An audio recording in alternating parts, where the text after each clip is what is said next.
هەموو جیهان دان بە قارەمانێتی پێشمەرگەدا دادەنێن کە توانی بەرەنگاری تیرۆر بە دیاریکراویش داعش بێتەوە و داعشیش لەسەر دەستی پێشمەرگە تێکشکات تاکە دۆستی ئەمریکاش لە ناوچەکە خەڵکی کوردستان و هێزی پێشمەرگەن بەکەواتە دەبێ هاوکاریەکانی ئەمریکا بۆ هێزی پێشمەرگە چۆن بێ بە چ شێوەیەک ئەم دۆستایەتیە پتەوتر بکرێت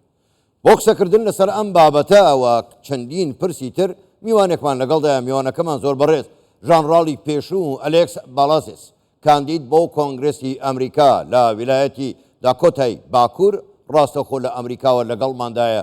جەنابی ژەنڕاڵ ئەم کارەتان باش زۆر سپاس بۆ بەشداریکردنتان لەگەڵمان لە ژووری هەواڵی کوردستان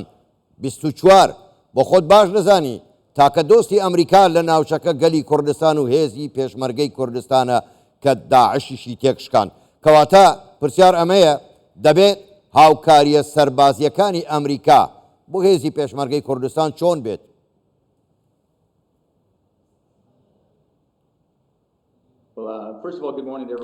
پێش هەموو شتێک ئەم کاتەتان باش و هیوا یاشتیتان بۆ دەخوازم زۆر دڵخۆشم بۆ قسە بۆ خەڵکی کوردستان دەکەم ئەمڕۆ من تەنها دەمەوێت باس لە هەندێک بابەتی گرنگ بکەم و دەمەوێت باس لەوە بکەم یەکێک لە بەهێزترین هاوپەیمانەکانی ئێمە لە ناوچەکەدا پێشمەرگە و خەڵکی کوردستان بۆ لە شەڕکردن لە دژی داعش و لەم جەنگەدا من بڕوام بووەوە هەیە کە بەبێ پێشمەرگە نەمان دەتوانیت داعش تێک بشکێنن و ئەمڕۆ دەبینین بە پشتیوانی هێزەکانی پێشمەرگەوە ئەوەی کە هێشتا بەردەوامن لەکردنی زۆر گرینگە و بڕوام وایە ئەوان کە ئەوەی زۆر گرنگە بتوان قسەی لەسەر بکەین پێویستە ئێمە پشتیوانی خەڵکی کوردستان بکەین لێرە لە هەرێمی کوردستان و لە ئەمریکاش باش زۆر باشە جەنابی ژەنڕاڵ ئێوە کاندیدن بۆ کۆنگرس ئەگەر هاتوو دەرچوون لە ئێستاشەوە پیرۆزباییتان لێ دەکەم ئەگەر دەرچوون و بوونە ئەندامی کۆنگرس بە چ شێوازێک دەتانەوێ چی بکەن و چۆن پێشنیاز پێشکەش بکەن بە کۆنگرس بۆ هاوکاریکردنی پێشمەرگە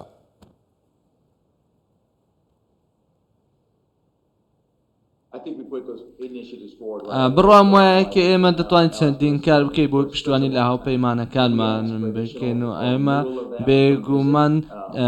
لە سەردانەکەمان بۆ کوردستان با چەندین قسەی گرنگمان کردووە و لێرە دەتوانین چەند کارێکی زۆر گرنگ بکەین زۆرێک لە خەڵکی دەزانن پێشمەرگە چی کردو و خەڵکی کوردستان چی کردووە بۆیە زۆر بەجددی ئەوە دەڵێم کە پێویستە ئێمە هەمومان هەوڵ بدەین بۆی بتوانین پێشمەرگە بەهێزتر بکەین زۆر باشە جەنابی ژەنڕاڵ بۆ خۆت باش دەزانی ئەمریکا هاوکاری زۆر پێشکەشی هاوپەیمانەکانی و دۆستەکانی دەکات بەڵام پرسیار ئەمەیە ئایا کاتی ئەوە نەهاتووە ئەمریکا ڕاستەوخۆ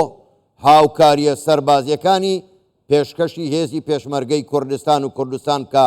نەک لە ڕێگای ئەملاو ئەولاوە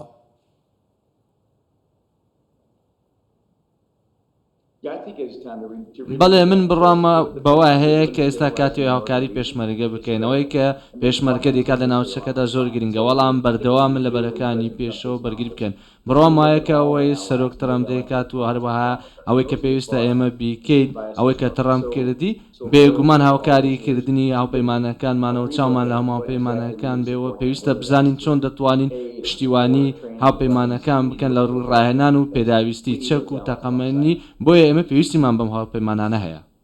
زۆر باشە جەنابی ژەنڕاڵ بۆ خۆت باش دەزانی هێزی پێشمەرگە بە پشتیوانی ئەمریکا توانیان داعش تێک بشکێنن پێتان وانە دەبێت ئەمریکا جگەل لە هاوکاری سەربازیش دەبێت بە بەڵێنی ئەوە بدات کە پارێزەری کوردستان و خەڵکی کوردستانیش دەبێت لە هەر ئەگەری هێرشێک بۆ سەر کوردستان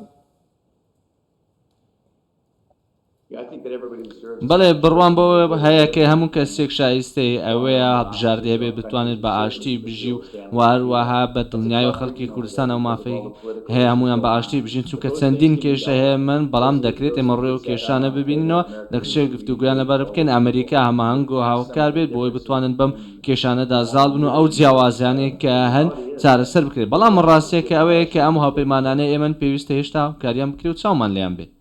زۆر باشە جەنابی ژەنڕاڵ من دەمەوێت بزانم ئایندەی پەیوەندیەکانی ئەمریکا و هەرێمی کوردستان چۆن دەبینن نەک تەنها لە ڕووی سەربازیەوە ئەگەرچی ئێوە ژەنڕاڵی سەربازی بوون بەڵام لە هەموو ڕوویەکەوە دەمەوێت بزانم ئایندەی پەیوەندیەکانی ئەمریکا و کوردستان چۆن دەبێت.